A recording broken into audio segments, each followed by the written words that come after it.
It is a crossover between Locked On Big 12 and Locked On Pac-12. It's the showdown everybody's been waiting for. I'm Josh Neighbors of Locked On Big 12. Joining us today for the first time is Spencer McLaughlin over from Locked On Pac-12. Spencer, this is going to be as amicable as we can make it. That's really the goal here, right? Everybody, I'm not sure about your comment sections and whatnot. They've been really, really aggressive towards your lot in the Pac-12. I'm sure it's been the same way for you all. Not as much. Every now and then someone chimes in and says something to the effect of, oh, I don't like this conference, or screw this team, or screw that one, or the conference, or yada, yada. But overall, I think the Pac-12 is not in as powerful of a position as the Big 12 as we will get to. And so the fans are more in the mindset, I think appropriately, of how can we just stay alive? Yeah. Can we just ride it out? But no one's asking that about the Big 12. But it's great to be on with you, Josh, and hello everybody out there. Yeah. So I'll say this: I don't enjoy having this conversation. I've said this a bunch. I've talked about it ad nauseum. This what has transpired over the last month or so, and really over the last year and a half or so, with everything going on with conference realignment, has really gotten very far away from the sports that we love, from college football, from college basketball. Now, a lot of us obviously center around college football, but we're seeing this on Twitter, and you go into any comment section after a John Wilner tweet or a John Canzano tweet or a 365 tweet or whatever. It's people bickering back and forth about whose conference has more value, who deserves survival, who doesn't. And really, think about it from general terms. That sucks, because both of our conferences have now gone through this, right? The Big 12 had the existential dread last summer with OU and Texas leaving, and the Pac-12 is now going through it right now. All of you out there who are fans of Oregon State or Kansas State or Iowa State or Washington State, your football should matter, and you all should not be in jeopardy of losing your, FBS status because of business. Now, business runs the world, sure. But chasing extra, we're all making enough money here. We're just all chasing more money now. And that has forced us to, maybe cut back on how many FBS teams there will be, which sucks and should not be the conversation that we're having. Well, I assume when you say we're all making enough money, you're referring to the colleges and universities, because me as a young broadcaster, I'll just go out on a limb and say I'm not personally. You and I are not making enough money. You and I are in the same boat. I think you and I are probably around the same age doing the same exact things. Yeah. So you and I are not. The schools and the institutions, the athletic departments are making money hand over fist. Yeah, the first thing that I said when I heard USC and UCLA were leaving is oh, well, that's clearly chasing a dollar figure. And then my next thought was, in what universe is USC short on funds? Right. In what world is money the problem here? Right. I mean, you and I were talking about golf just before we came on here and started recording. I'm a big golf fan. And look, I understand, though, I wish guys wouldn't leave the PGA Tour to go over to live, but they're going there because they can make way more money. And I mean, when you just say, oh, well, they're getting more money, oh, okay, yeah, it makes sense. But then you look at what these guys are worth and how much they've made in their careers. And I just ask a question what do you need? Is you going to live over there, Dustin Johnson, the difference in your kids being able to afford college for your kids and not? I'm going to go with a no on that one. But it's the same sort of mindset here, that when there's more money on the table, colleges and athletic departments are going to leap at that opportunity basically every time. And that's the disappointing part about it. I think for the schools you mentioned, the Pac-12, the ones that are literally not in a single tweet, suggestion, report ever mentioned, are Washington State and Oregon State. They could get hit the hardest here. I don't know if Stanford and Cal are in great spots, though there was a report last week that said they were being evaluated internally by the Big Ten, not ongoing conversations. I think Gene Smith might have said that, the Ohio State AD, who's not afraid to say a lot of stuff that is not always necessarily true, but he put it out there, and he's a pretty powerful guy. Yeah, I don't think I read it from him. I read it from, oh gosh, I don't even remember. I think it might have been Dennis Dodd of CBS Sports, but there's been so many reports and everybody flying around and whatnot. But again, language is very important here. That's being evaluated by, not having ongoing conversations with. Those are two very different things, because one is a one-way street, one's a two-way street. But those teams you mentioned, Oregon State, Washington State, they're not getting mentioned in any of this. I don't think they would drop down to the FCS level right? I don't think schools that could get left out of realignment would be relegated down to play FCS football, where they're playing, in the Big Sky or something, or the WAC or wherever it would be. I think you would just see them move down to away from the Power 5 level. And again, I'm with you that sucks. I mean, the idea of that happening straight up sucks if you're a Washington State or an Oregon State fan who have had some really good seasons, but it's obviously a lot harder to win at those sorts of schools because of their geographical location and just program history as well. And they've never been elite recruiting powers. But college football is somewhat like Major League Baseball in a sense, in that it's a regional product first, right? For a lot of fans, not all fans, because the fans of the big teams, big brands in baseball, the Yankees, the Dodgers, the Astros, whoever else is really good in a given year, are looking at things at a national level. But for a lot of teams, I'm wearing a Seattle Mariners shirt right now. Go M's, baby. It's a regional thing first. We want to get to a wild card game first, because the Mariners haven't been in the playoffs literally in my entire lifetime that I can remember. But we have to beat our division opponents first. And that's the way that a lot of these teams look at it. It's the way I consume college football. Like, I want to beat Pac-12 teams first, and I want to win rivalry games, and then I want to win at the national level. But if we don't win at the national level, and I'm an Oregon guy, I grew up in the Portland area. Like, if we're not going to get into the college football playoff, like they clearly weren't last year after I lost to Utah, like my priorities then shift to, okay, beat Washington, beat Oregon State, and that's still, a solid, fun season. But as you start to move into this nationalization of college football, that regionality is getting lost from it. And I think that sucks for the small schools who get left out of these conversations, but also for the fans who, are accustomed to the tradition and the history and the matchups that have always been there and could very easily go away quite soon. Yeah, and I just want to clarify on the Stanford and Cal point. Yes, it was Dennis Dodd's reporting. Both Kevin Warren and Gene Smith were asked about that. Yes. And both played pretty coy about it as well on that. Well, Gene Smith entertained it, I believe, on his radio show, the radio hit he always does in Columbus. And then obviously Kevin Warren's like, we're only worried about the schools that we have. We know how that always goes.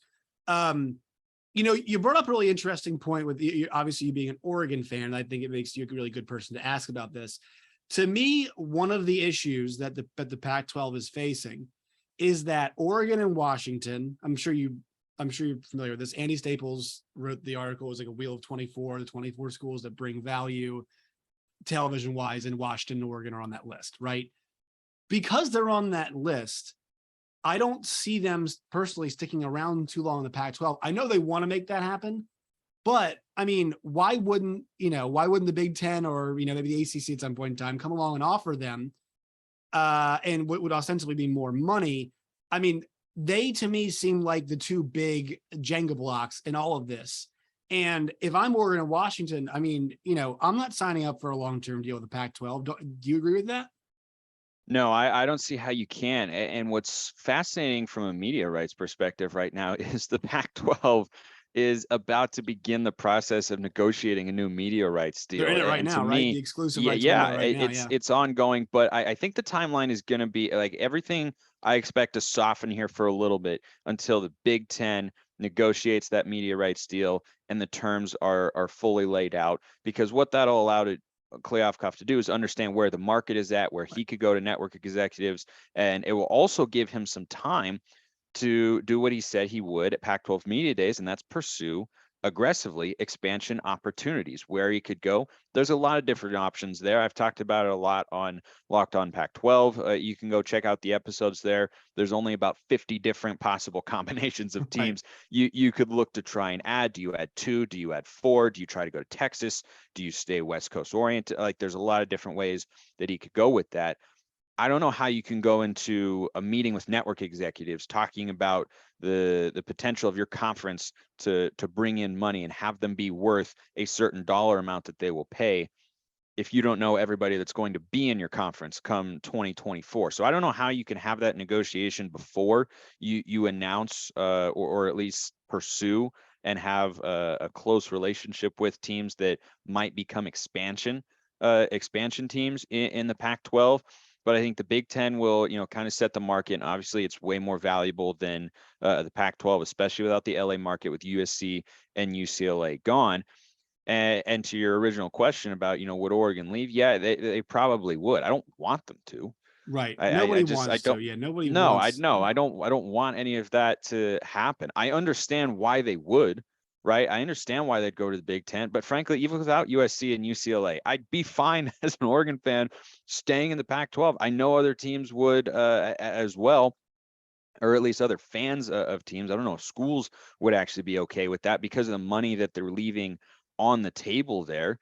But it's something that would be really hard for Oregon to turn away from. And Phil Knight has said that, or reports have said that Phil Knight has said, and it hasn't been denied, so we can safely assume it's true, and you understand why, that Phil Knight wants Oregon to be in the Big Ten long term, or maybe the SEC, which is not a major option right now, but that's just kind of where his mindset is at. Right. And so if that's where he is, and he, of course, has such a tremendous amount of influence surrounding the Oregon football program, then what you have then is a bar that is set up here, and the Pac-12 is here, and the Big 12 is probably here, right? Big 10 SEC here, Big 12 here, Pac-12 here. But if you're shooting for here, your fallback is going to be here, not down here, as I mimic Billy Bean in that wonderful scene. And there's 50 feet of Moneyball. crap, right? Yeah. And It's like you got the right. You go ahead. Yes. Yeah, it's like you got the Big 10 and the SEC. And Then there's the Big 12. And then there's 50 feet of crap. Right. And there's then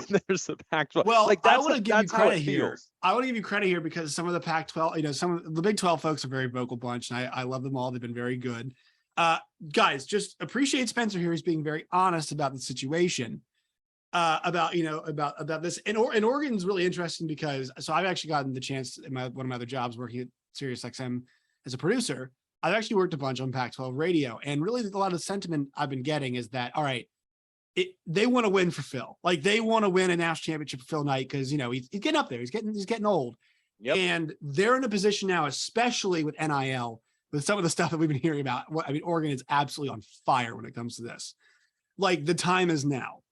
And that's got to be part of the calculus in this, right? I mean, it's not like going to the Big Ten would be some short-sighted move that would cost them. And George Kliavkoff said it was a short-sighted move in USC and UCLA's case. It's not. It helps you long term, but like I think there is some short-term thinking at Oregon that could propel them faster if offered. Okay, two things I'll respond to there. First, the USC and UCLA thing. I don't completely disagree with Kliavkoff that it's a short-sighted move for USC and UCLA, and here's why. If you're USC, you just hired Lincoln Riley. What did you hire him to do? Win a national championship, or at the very least, get you in the short term back into the college football playoff discussion. As of right now, and this point may slightly go out the window if you go back to, or if they majorly expand the playoff, but that move appears to be on hold for now.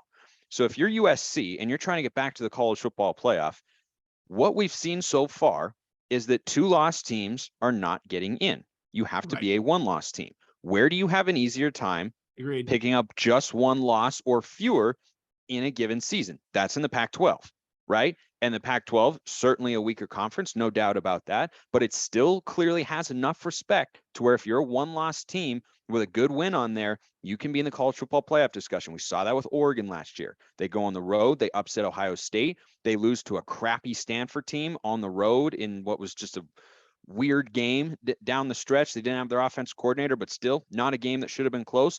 But even after that loss, going into those games at Utah twice in 3 weeks, once in the Pac-12 championship game, Oregon controlled its own path to get into the college football playoff. So if you're looking at USC, and I've interacted with plenty of Trojan fans online, and they are very excited and optimistic about what Lincoln Riley is going to be able to do. I think they should be.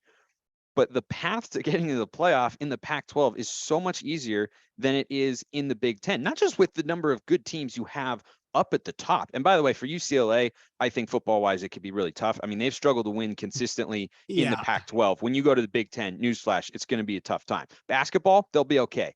As long as Mick Cronin's there, I don't see him going anywhere. That stadium for football, for them, I mean, they might be playing road. They might be like the Chargers.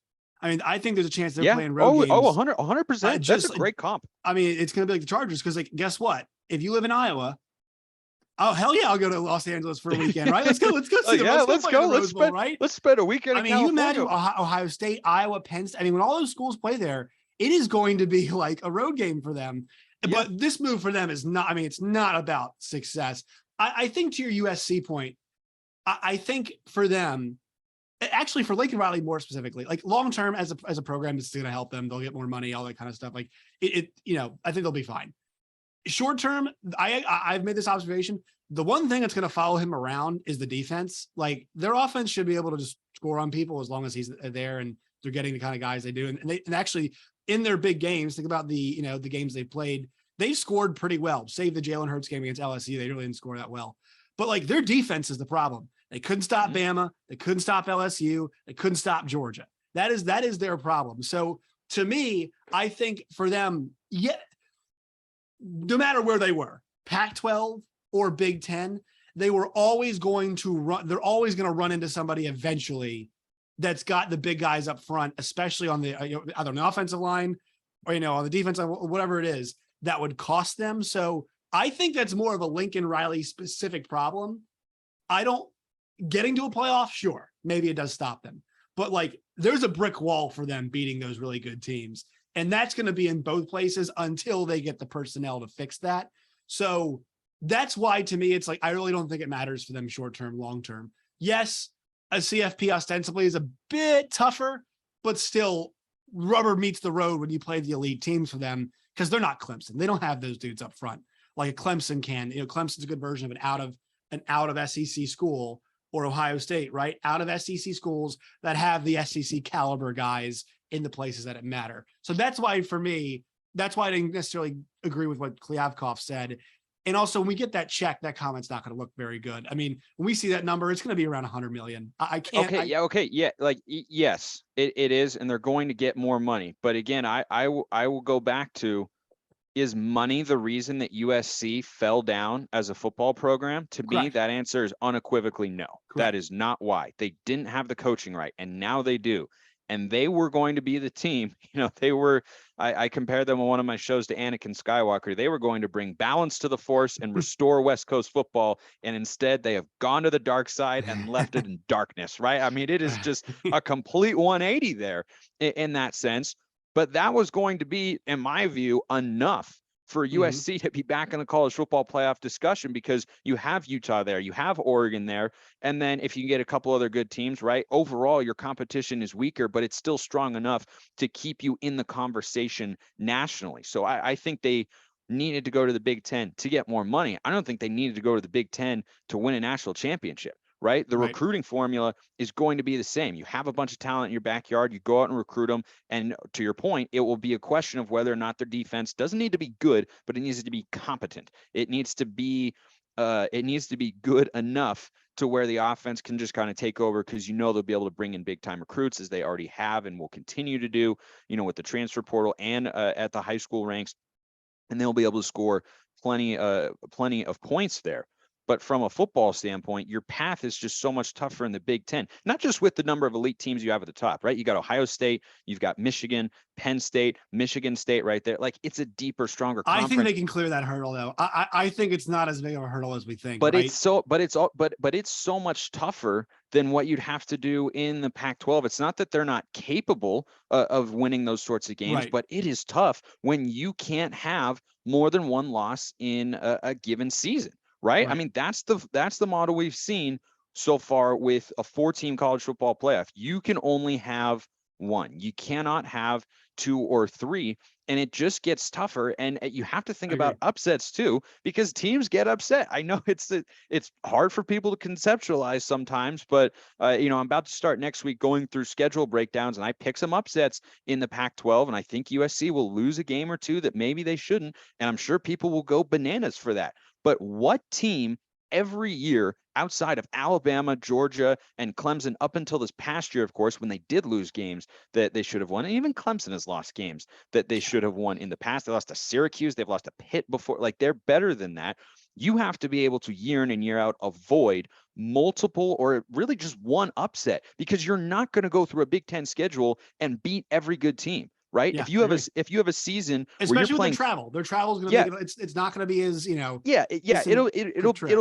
be a little bit tougher in that sense as well. But think about a given Big Ten schedule for USC.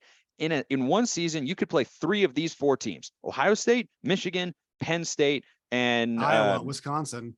yeah, okay, but that was my next point, right? You have those top teams at the top: Ohio State, Michigan, Michigan State, Penn State, right? Let's say you play 2 or 3 of them. Are you going to win all of those? Probably not, because those are really good teams too. Right. But then it's the next level of teams where you have to avoid the upsets against. Yeah. Would you rather try and avoid a stumble loss in a given year against Washington State, Cal, Oregon State, and ASU, or would you rather do it against Iowa, Iowa State, Minnesota, and maybe like Illinois or Nebraska, or somebody who's capable of being? I'll take those. I'll take Illinois, respectful. Nebraska, but no, I think you're right. The middle, the second tier, the middle class of the Big Is Ten, so much stronger. so much stronger. If you took any of those teams, and Wisconsin, sorry, that's the team that I was trying to think yeah. of, and then I came up with Illinois. But like that's the thing that's so interesting to me that doesn't get talked about a ton, is like you have to go 11-1 and then win your conference championship game. But how much harder is your schedule over there in the Big Ten than it is in the Big 12, which is why I tend to agree, at least in part, with Kliavkoff's statement about like this is a short-sighted view. I think it is. And then on the other side for UCLA, look, even with Chip Kelly there, I have a personal affinity for Chip. I've always rooted for him. I always will, because he is part of the reason that I grew to love college football the way that I do now. But can UCLA be a consistent winning team in the Big Ten when they haven't been that in the Pac-12? They got to they've been to one Pac-12 championship game. They've been to one. And do you know how they got in, Josh? I think they were 6-6, right? Weren't they like? Yeah, 6, USC was on probation. Yeah, that was here, like I think they played. There was a Friday night game. I think they played Oregon. And it was the first one. The first game was at Autzen Stadium. Then they moved it down to Levi's. Now they've moved it to Las Vegas, which is a massive upgrade there. I love that. So I just think that it's going to be really difficult for both of them. I think basketball, they'll have a chance to be more competitive, but football is what drives the bus here in all these realignment moves.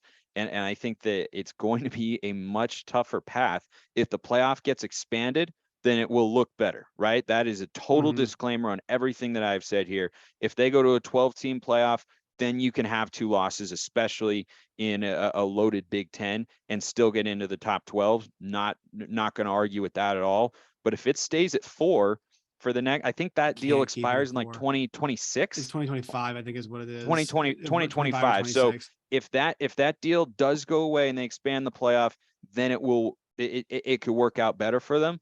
But if that somehow gets renewed, and I pray it does, I'm not a playoff expansion guy.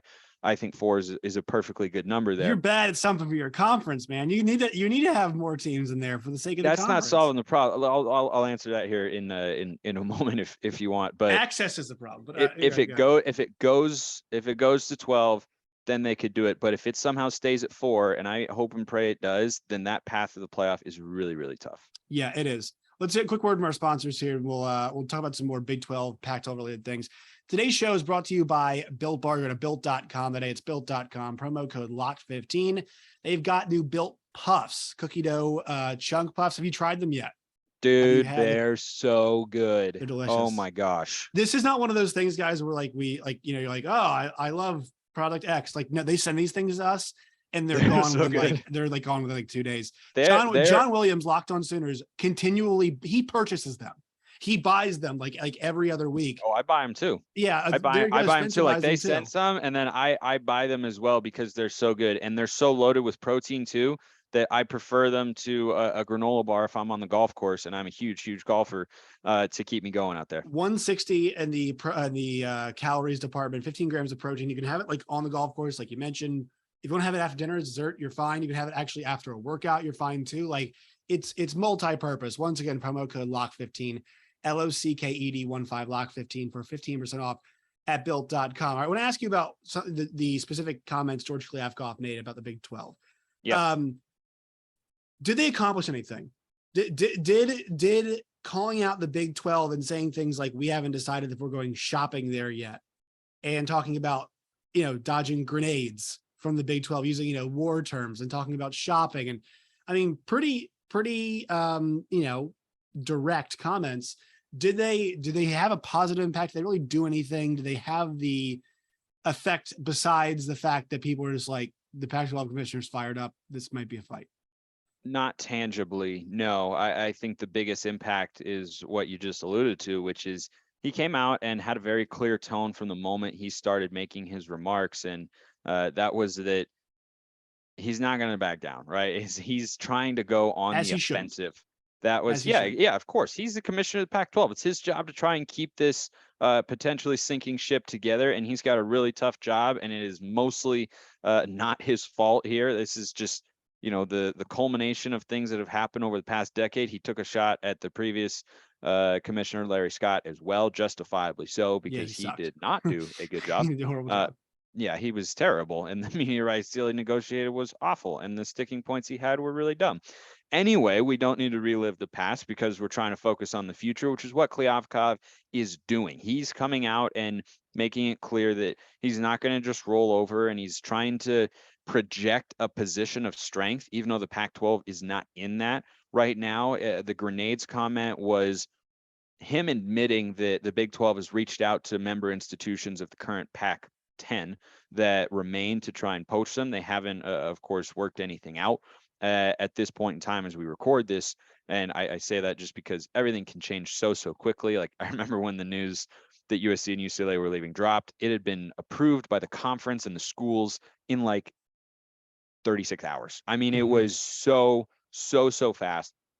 And that's what makes part of this also fascinating. But Kliavkoff is going to fight for the Pac-12, and what he's trying to do is, for the first time, I think, put the Pac-12 at least mentally in a position of attack, a mindset of let's be aggressive, let's go out and make a move and do something positive, rather than just sitting back, having all these gut punches come our way, right? Instead of just kind of haphazardly throwing up his guard hands, he wants to start throwing jabs and punches, and that's kind of what I took away from his comments there. Did it change the underlying situation? Not necessarily. No, I mean, I don't know how athletic directors and conference presidents in the Pac-12 reacted to it, but I just saw it and thought, all right, this guy really means business here, and he's also really ticked off about how everything is playing out, and understandably so. I read something about how he was not notified by USC and UCLA they were leaving. He read about it like you and I did, basically. Right. That's kind of how these And things work, though. yeah, and that would rub me the wrong way as well. And so I'm curious to see what his next move will be. I think it has to be on the expansion front. I don't think you can do the media rights deal or try to find a streaming partner before you know all the teams that are involved in the potential media markets that you could be able to pitch to them. But as someone who wants to see the Pac-10 stay together and become the Pac-12 or maybe 14 again, who knows? I like seeing that. But now it's about, okay, you talk the talk, but now you got to walk the walk and show me what actions you can take to keep the Pac-12 going. Yeah, it was interesting. He said no Pac-12 schools are going to join the Big 12, which I thought was interesting that he said that. Well, he doesn't have control over that. Right, exactly. I mean, Control is the right word. But if I had he said does have influence, that would have been the wrong word. Yeah. Yes, he has influence, but not control. I think that's where he's at in terms of the relationship between the conference and the remaining Pac-10 schools, many of whom have been tied at one point or another to, realignment rumors. I think too, what was interesting, is that, look, like, I wonder how much blame people in the Pac-12 think fall on his shoulders. I know I've heard some excuses made for him, but let's be honest, he is the one who was involved in the gentleman's agreement, right? The alliance that was between the ACC, the Big Ten, and the Pac-12. And there, college ball playoff expansion. I know you're not for it, but let's be honest, automatic qualifier system was up for basically up for grabs. And those three schools combined together, three conferences combined together to shoot it down. And then the school that you were in an alliance with went and took two of your schools. I mean, that is 110% to me on his shoulders. I know it might have been inevitable, but you were in agreement with this conference and you made a move that did hurt your league in terms of access to a CFP. And then they took two of you, they took your schools in your biggest market. So how much blame do you think he gets? I mean, once again, there might've been some inevitability there, but how much blame do you think Kliavkoff gets? I can't put a ton on him. Okay. I think the one area where they could have, or in retrospect, should have acted was when Oklahoma and Texas left the Big 12. They should have gone, as he said last weekend, shopping in the Big 12 to try to see who wanted to come out to the Pac-12. And, there were speculative reports about, could they, go for like Oklahoma State, TCU, Baylor, those sorts of teams. And if you had them coming your way, USC and UCLA, yeah, they still probably leave. But does the Pac-12 feel like it's teetering on just imploding altogether? I think the answer is no. If you had two respectable brands coming over from the Big 12, I think that's the one move he could have made. But they were looking into it, and you can take away from this what you will. But I read a piece recently in the LA Times talking about how last year the Pac-12 was weighing expansion opportunities, and they met with conference presidents and were discussing the potential of, like, we might want to add these schools, or should we look over here. And the school, again, according to the report in the LA Times, I'm not reporting this, I'm not a journalist, I'm just a talking head into a show here on YouTube and podcasts. The LA Times piece said that the person who was on the forefront but successfully shutting down the need for expansion was USC's president. And so I think what Kliavkoff kind of fell into here is, I think he was a little overly optimistic about the cordiality of college football, and how, conferences could really work together, and teams, wouldn't just bolt without giving fair advanced warning and whatnot. I think he had too optimistic of a view in that sense. And I understand where he's coming from, because I wish it were like that, right? I wish it was a little bit more. Yeah, I wish it wasn't so, we don't care what happens to your conference. We want our teams, and, forget you, and whatever happens, that's not my problem, and go figure it out. That's your deal, right? But I think that has, in a way, come back to bite him, because if USC was in there leading the charge, then maybe he was thinking that, and he was probably told that, no one would ever leave the Pac-12, and they're not doing this and that. And so at the time, it didn't seem like the Pac-12 needed to expand. But hindsight is 2020, because at the time, I don't think the Pac-12 did need to expand, right? It was big news that Oklahoma and Texas were leaving the Big 12. But you looked at the Pac-12 and you thought the same things that we were thinking a couple months ago coming into this year, which is, all right, you need to get USC back up on the bike. You need to have a respectable team that is top 25 caliber after Oregon and Utah. And if you've got 4 of your 12 teams that are, ranging from the top 10 to the edge of the top 25, and then maybe one more good one in there, then you're in a place where the conference is respectable again, right? Get Stanford or Washington back up to where they can be, and then see a team like ASU, or although ASU has fallen way, way down in recruiting right now, they're an absolute mess. But see a team like Washington State pop, or Oregon State is on the rise in the conference a little bit. They've been building something really solid with Jonathan Smith over there, and could be poised for what I think might be an 8-win season this year. But like, those were the conversations we were having just a couple of months ago, and then everyone was just blindsided by USC and UCLA. So in retrospect, yeah, could you have made that move? Sure.